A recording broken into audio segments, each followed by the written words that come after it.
लोनावाला हरे भरे घाटियों से घिरा हिल स्टेशन होने के कारण एक लोकप्रिय पर्यटन स्थल है। वहीं कल से शुरू होने वाले लंबे वीकेंड के मद्देनजर लोनावाला में पर्यटकों की भीड़ बढ़ने की उम्मीद है।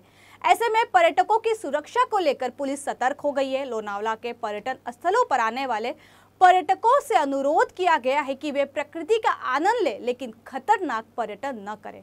साथ ही पुलिस ने उपद्रवी पर्यटकों को सीधे तौर पर चेतावनी दी है कि वे बिना उपद्रव किए पर्यटन का आनंद लें, अन्यथा उन्हें कड़ी कार्रवाई का सामना करना पड़ेगा।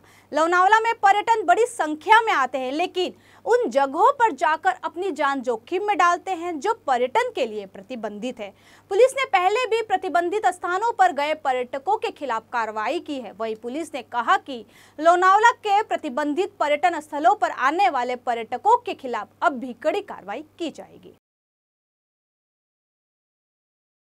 तसेच आता जो येणारा वीकेंड आहे 15 ऑगस्ट आणि त्यानंतर जो येणारा मोठा वीकेंड आहे, आपल्याकडे अशी नेहमी असं आहे की 15 ऑगस्टच्या काळात लोणावळ्यात येणाऱ्या पर्यटकांची संख्या खूप जास्त असते। तर मी या आपल्या चॅनलद्वारे सर्वांना ही आवाहन करतो पर्यटकांना की त्यांनी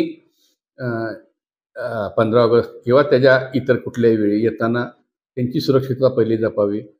निष्कारण जे वॉटरफॉल्स आहेत, नाहीतर अडचणीच्या ठिकाणी जिथं त्यांना जीवाला त्यांच्या धोका आहे, नाहीतर काही त्रास होऊ शकतो, पडू शकतात ते, अशा ठिकाणी त्यांनी जाऊ नये ही पोलीस ठाणे आणि पुन्हा ग्रामीण पोलीस यांच्या वतीने मी सर्वांना आवाहन करत आहे की त्यांनी अशा ठिकाणी जाणे टाळावे। हुल्लडबाज पर्यटकांवर कारवाई करण्यासाठी वेगळं पथक नेमत असतो आणि यावर्षी बराच काळ मनाई हुकूम माननीय जिल्हाधिकारी सो यांचा होता। त्या काळात 31 जुलैपर्यंत आपण जे हुल्लडबाजी करणारे तसेच वॉटरफॉलच्या ठिकाणी डोंगरात जाणाऱ्या बऱ्याच पर्यटकांवर आपण कारवाई केलेली आहे। मी हुल्लडबाजी करणाऱ्या पर्यटकांनाही आवाहन करू इच्छितो की त्यांनी व्यवस्थितपणे लोणावळ्यात यावा, त्यांनी स्वतःही आस्वाद घ्यावा इथल्या सर्व निसर्गाचा आणि इतरांनाही त्रास होऊ नये याची दक्षता घ्यावी, कारण का त्यांच्या हुल्लडबाजीमुळे इतर पर्यटकांना खूप त्रास होत असतो हे त्यांनी